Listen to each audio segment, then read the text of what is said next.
All right. This is a very interesting question I've asked. This is the first time I've asked this question, but it is an award that needs to get addressed. Um, Mo, assistant coach of the year. Who you got? Now, assistant. Yeah, I looked it up on the website. I was I like, got I, and I'm gonna go back to what all of us have just made our points. Then I think it has to be the Bills' offense coordinator for the growth of Josh Allen. I think it has to be the Bills offense coordinator. Of course, we can go to Kansas City's coach, who I know James. I think we're supposed to talk about that later. I think he needs to be at the top of the list for a head coaching oh job. yeah, yeah, yeah. We're gonna Kansas talk City's about that offense later. coordinator. But I think them two will have to be at the top of the list as far as what they've accomplished and what they continue to do. All right.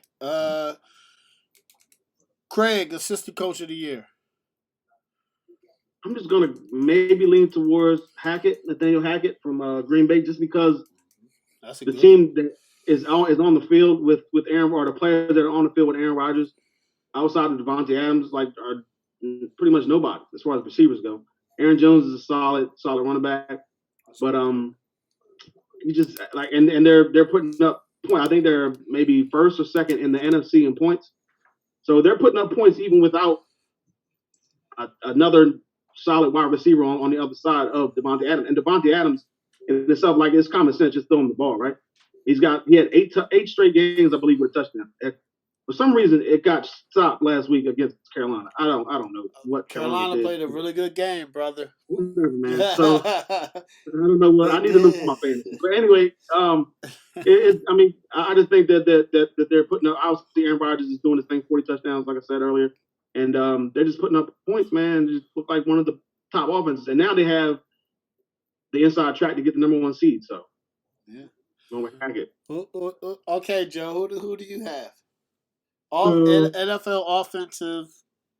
No, assistant coach of the year. No, it could be offensive and defense. Just assistant coach. My apologies. So before I dive into there, I was wanted to give your Ron Rivera MVP take a hard time, but he's currently the biggest odds leader to win it. So maybe James is onto something. Uh, Assistant coach of the year, I would go Brian Dabble, the offensive coordinator for the Bills. Um, what he's done with Josh Allen is incredible. He will get a head coaching job next year. So good for him. A less known coordinator who's done a really good job, Mike Munchak, the legendary Steelers offensive line coach, is in Denver this year. Yeah. He's taken Garrett Bowles from a bust left tackle to a borderline All-Pro.